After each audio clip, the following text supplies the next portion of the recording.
Cheguei, tô contando pra você. Sou eu, seu jornal, muito prazer. O Subúrbio News é baiano, orgulho de ser suburbano. Olha só, gente, o Subúrbio News hoje está aqui, na sede da Prefeitura Municipal de Salvador, onde nós vamos fazer uma entrevista exclusiva com o prefeito João Henrique. Vem com a gente.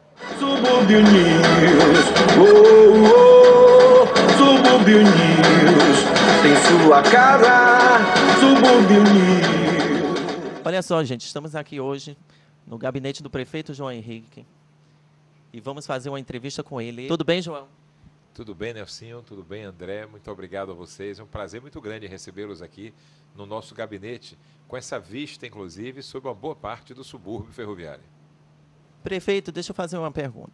O senhor teve no domingo lá no bairro de Piripiri, onde o senhor fez a entrega do estádio de futebol à comunidade depois daquele processo de sofrimento da população. E o senhor foi recebido muito bem, né? Teve algumas homenagens para o senhor. Eu gostaria de saber qual foi a sensação do senhor no momento que o senhor chegou lá, que eu vi que o senhor se emocionou muito com a recepção das pessoas. É verdade, a emoção indescritível, porque é sentimento que pula os olhos, que sai pelos poros da pele, sentimento puro, porque eu não imaginava a repercussão que a desapropriação e a devolução à comunidade daquele espaço público causaria.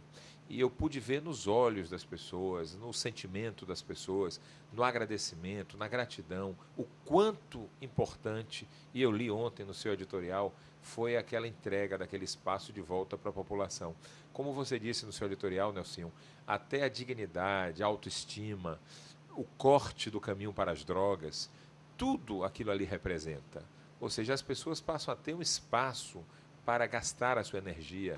As crianças, os jovens, os adolescentes, que porventura poderiam estar pensando em seguir o caminho das drogas, até por falta de áreas e opções de lazer, de prática de esporte no subúrbio, de convivência com os demais colegas e amigos, tudo isso agora passa a ser possível a partir daquele espaço e da sua devolução ao uso do público.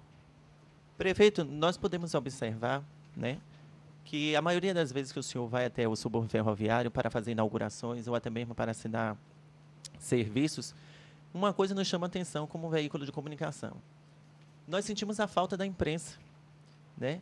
E o senhor, até no seu discurso no domingo, falou que, na verdade, eles não dão cobertura, porque, na verdade, o senhor está fazendo muito pelos bairros pobres da cidade, né? O que antigamente só eram feitos pelos bairros ricos. Eu gostaria que o senhor falasse um pouco a respeito desse assunto. É verdade, é uma questão de paradigma. Eu acho que alguns meios de comunicação, isso aí é no Brasil inteiro, não é um fenômeno só aqui em Salvador, mas eles, por exemplo, fazem uma cobertura de uma grande praça, se você fizer no Campo Grande, na Pituba, você tem a cobertura de alguns meios. Mas quando você faz a opção pelos mais humildes, a opção pelo subúrbio ferroviário, a opção por Cajazeiras, pelos bairros mais distantes, eles não dão a mesma cobertura. Então, eu fico triste com isso. Quer dizer, quando a obra interessa a uma elite dominante, alguns órgãos de comunicação, talvez mais comprometidos com essa elite dominante, eles cobrem.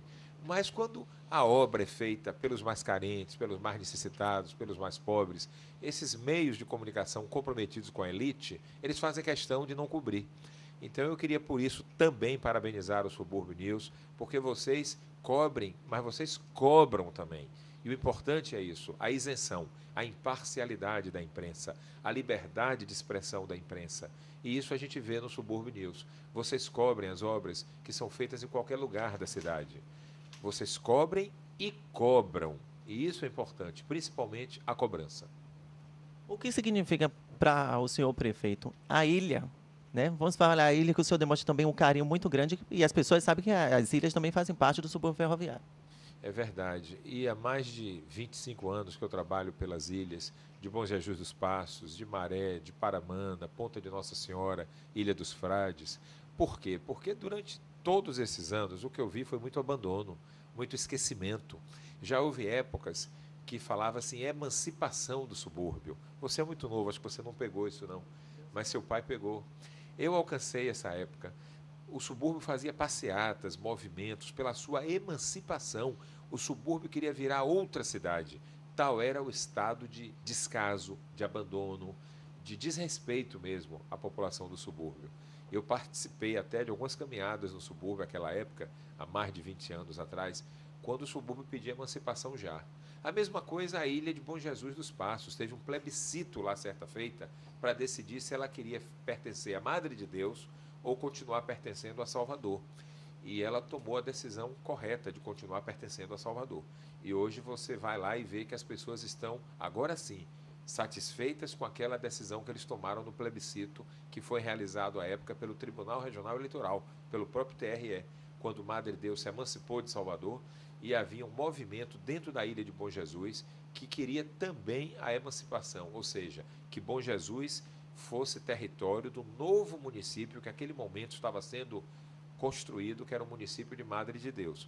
E eles decidiram continuar pertencendo a Salvador, e eu creio que hoje eles estão satisfeitos com a decisão que tomaram naquele momento no plebiscito realizado pelo Tribunal Regional Eleitoral. Mas por que tudo isso? Porque havia descaso, havia desrespeito. As autoridades, à época, essas últimas décadas todas aí, não enxergavam as ilhas, não enxergavam o subúrbio como algo pertencente ao município de Salvador. Então, por isso, quando eu cheguei à prefeitura, eu cheguei com essa indignação e querendo resgatar isso, querendo devolver à população das ilhas, do subúrbio, a dignidade. E graças a Deus, com as bênçãos de Deus, eu acho que a gente está tentando, aos pouquinhos, cada dia mais, devolver essa dignidade a essas áreas de Salvador. A respeito do Salvador Card, que ainda não chegou no subúrbio. Nós fizemos uma entrevista há alguns meses atrás, nos afirmou que teria uma atenção especial a respeito do Salvador Card, e nós hoje sabemos o processo. Mas eu gostaria que o senhor falasse agora para as pessoas que estão tendo a oportunidade de acompanhar a entrevista, como está esse andamento, se o subúrbio realmente pode contar com o posto do Salvador Card, porque as pessoas têm que se deslocar do subúrbio até o comércio, ou então até o Iguatemi, para fazer a sua recarga. E o senhor sabe, mais do que ninguém, que tem muitas pessoas que não têm condições nem mesmo de pagar o transporte, os pais estão trabalhando. Eu estou devendo essa a vocês, mas é porque o CETEPS está alegando problemas de logística, problemas de fibra ótica. A alegação vem nessa direção aí, que eles não têm ainda a estrutura lá para oferecer um serviço dessa magnitude, dessa dimensão. Eu estou pressionando o CETEPS, claro, já determinei, já fiz um decreto, no meu decreto, inclusive, que eu assinei, se não me falha a memória, há cerca de 2 anos atrás, quando do reajuste de uma tarifa de ônibus, nós condicionamos a concessão daquele reajuste, há 2 anos atrás, a instalação de postos do Salvador Card. E no meu decreto está lá bem claro que um dos postos teria que ser no subúrbio ferroviário, e se não me falha a memória também, até o local que é Periperi foi designado no decreto. Agora o CETEPS está alegando à Secretaria de Transportes que lá não existe ainda a logística de infraestrutura para a implantação de um posto do Salvador Card. Mas vocês podem ficar tranquilos, porque esse compromisso eu não vou esquecer, já está em decreto, o decreto já foi publicado, já foi regulamentado, o aumento daquela tarifa já foi dada e o segmento, então, tem este compromisso, sim, com a prefeitura e com a população do subúrbio. É só pressionar mais ainda o CETEPS para que ele cumpra o decreto do prefeito e instale imediatamente um posto de Salvador Card no subúrbio, em Periperi. Eu gostaria de deixar registrado aqui, prefeito, que o senhor pode contar com 2 salas ou quantas precisar para que isso venha a acontecer lá na mini prefeitura. Com certeza, eu agradeço, Nelson. E imediatamente hoje, foi bom você ter me lembrado isso, porque são tantas coisas na cabeça, mas hoje ainda eu quero ver se eu cobro do Evaldo Jorge quando nós estivermos descendo daqui a pouco para reinaugurar uma escola no Alto da Terezinha. Evaldo Jorge deve ir comigo no carro e foi bom você ter lembrado, porque eu vou mais uma vez hoje lembrar o Evaldo Jorge desse posto.